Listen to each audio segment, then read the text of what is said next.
nossa pautazinha, né? Baseada na análise do elenco atual, tá? A gente que ano passado trouxemos aqui um campinho, não sei se vocês se lembram, vocês que participam aqui com a gente, 240 pessoas conosco. A gente trouxe um campinho com o esboço de um time do Ceará naquele primeiro momento, né? Com aqueles primeiros jogadores anunciados e tudo mais. Hoje a gente já tem o esboço de uma outra coisa. Já chegaram mais jogadores, já chegaram reforços, né? Que chamam a atenção aí, tanto para a zaga, quanto para o meio campo, quanto para o ataque do Ceará, que eu acredito, Manuel, que acaba que melhora, pelo menos, a percepção do torcedor projetando a Série B, né? Aliás, a temporada do Ceará num todo, e levando em consideração também a comparação com outros clubes. Lógico que o Ceará está muito longe. O Ceará está longe, não é desmerecer o Ceará, mas o Ceará está longe de Fortaleza, o Ceará está longe do Bahia, principalmente do Bahia, né? Eu acho que o Ceará está equiparado com o Sport ali, em questão de nível de elenco, mas onde a gente vai aí entrar, né? Nessa Copa do Nordeste, por exemplo, aí como franco atirador, né? Franco atirador, onde tem dois grandes poderes financeiros disputando ali quem é o time mais forte do Nordeste, e outros dois correndo pelas beiradas ali, buscando alguma coisa na temporada, né? Onde o foco tanto do Ceará quanto do Sport pode ter certeza que é o acesso, o retorno para a Série A. Então aqui a gente está trazendo os contratados e já anunciados jogadores do Ceará, tá certo? Para a gente aí projetar essa temporada. E começando aí pelo gol, né? Pelo goleiro aí, o Fernando Miguel. O pessoal tá falando aqui no chat, ó. Tem um Vitória ainda, tem um Vitória, mas o Vitória tá numa situação, não sei se tu concorda, Lorenzo, de reformulação também, porque ele tá chegando a Série A agora, né? E vai passar por uma reformulação. O Vitória, se não me engano, é SAF, né, mano? O Vitória é SAF já, né? Então deve vir, algum investimento aí. Eu, sinceramente, não. Salvo engano, o Vitória é SAF, deve vir esse investimento aí pro futebol do Vitória. O Vitória que tá almejando alguns jogadores aí, e de nome, né? Então, certamente ele vai priorizar um elenco mais homogêneo para chegar e buscar permanecer na Série A. Mas o Vitória também, o Vitória pode entrar nesse bolo também, porque também se gabaritou por ser o primeiro colocado da Série B, né? O campeão da Série B aí, né? Com méritos, com um time bem inferior ao nosso, por exemplo, em comparação, mas que jogou muita bola. O pessoal está falando do Ramon Menezes. O Ramon Menezes está mudando a questão a demora é porque o Ramon está sendo adquirido, tá? A informação que eu tive é que o Ramon Menezes, o zagueiro, está sendo adquirido pelo Ceará de forma definitiva e não será uma negociação de empréstimo com o clube, tá? Então, por isso que deve estar demorando aí essa negociação.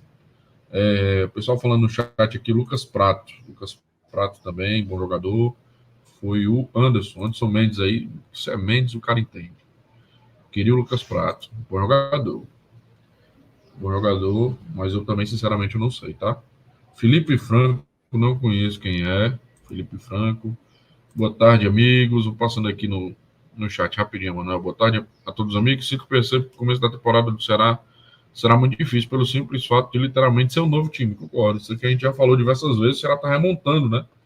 Foram embora 20 antigos jogadores, e agora que a gente trouxe 8 contratados aí, contando.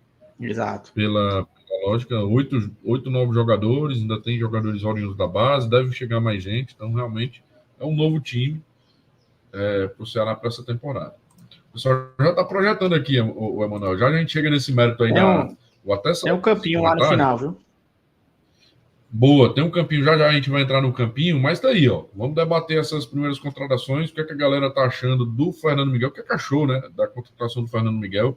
Agora que nós temos 250 pessoas na live, vamos Vamos passando aqui um por um, né? Fernando Miguel, eu acho, Emanuel, que deva ser o titular desse time, né?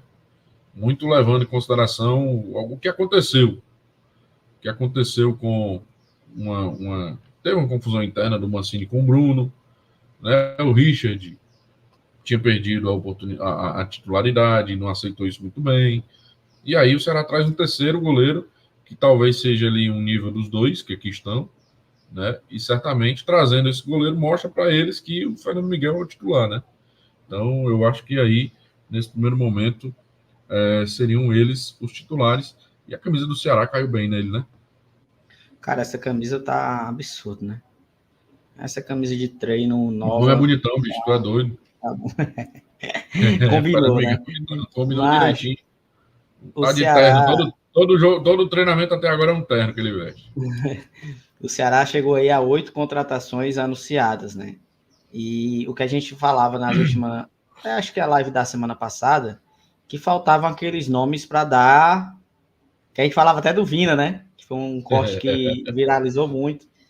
Mas, guardado as devidas proporções, é um pouco do que a gente vê com a chegada do Recalde, é um pouco que a gente vê com a chegada do Facundo. São contratações que animam, que mostram, que elevam o nível do elenco, né? Porque assim, a gente tem um Ailon que a gente sabe que ele vai ajudar, a gente tem um Mugni que a gente sabe que pode ajudar, mas a gente tem um Recalde que a gente sabe que pode decidir.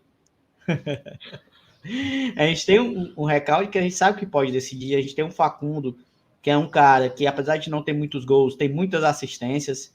Eu tava vendo a análise do Alisson, eu só lembrando, ainda bem que o Kleber não vai mais jogar, porque ia morrer de fazer raiva, cara, porque o Recalde, o Facundo, ele dá muita assistência, ele deixa os caras na cara do gol, sabe? Aquele cruzamento que parece que é com a mão, pro cara chegar escorando pro gol, e os atacantes perdiam lá no Orringes, né? O time chileno. Orringes. E eu torço muito para que esse 9 que venha seja um cara que tenha faro de gol para isso, porque eu acho que vai casar muito, né? Já tem o Recalde, que veio para ser o camisa 10, mas que é muito bom de cabeceio, né? Você vê os melhores momentos dele quando tem os gols, a maioria é de cabeça. Então, é um cara que vai poder aí ser abastecido também pelo Facundo, né? Até porque ele gosta muito de pisar dentro da área. Enfim, tem o Matheus Felipe, que foi um dos últimos aí que, para uma Série B, eu acho que é ok, não foi bem em 2023, mas volto a dizer, não é qualquer jogador que chama a atenção do Atlético Paranaense. O Atlético Paranaense não vai atrás de qualquer jogador. A gente sabe da metodologia de contratação do Atlético, né? Um Lourenço, que fez uma boa Série B pelo Vila Nova, o Ailon, que é um cara que ajuda, o Mugni já começa... Cara, eu já não sei. Vamos ver como é que a gente vai desenhar aquele time lá no campinho para ver se o Mugni vai ser titular. Mas é aquele cara que eu acho que vai ter condição de entrar todo jogo, Serginho. Todo jogo que ele tiver à disposição, ele vai entrar. Porque por um período de tempo ele consegue somar e ele consegue ajudar o time. Já o Raí Ramos é aquela contratação que eu ainda continuo sem criar muita expectativa. Torço que o que vem aí, que contratem um lateral para ser titular. O JP Sanches até comentou no Esportes do Povo, acho que sexta-feira, que eles ainda pensam em contratar mais 2 laterais, né? Um lateral esquerdo e um lateral direito. Então eu torço que o direito aí seja um cara que chegue para ser titular. O detalhe do Matheus Felipe que foi titular em grande parte da temporada do Atlético Paranaense, tá? Ele foi titular nessa temporada, 56 partidas pelo Atlético Paranaense, titular em jogos de Libertadores. Isso chama atenção, é o que eu estou dizendo. Se vai dar certo ou não, são outros 500. Mas o cara tem pelo menos ali o pedigree de ter sido experimentado essa temporada em grandes jogos, grandes competições aí da temporada, né? Assinou o contrato aí de empréstimo até o final de 2024 com o Vozão, tá certo? Rapidinho passando aqui no chat, Emanuel, tem uma pergunta, aliás,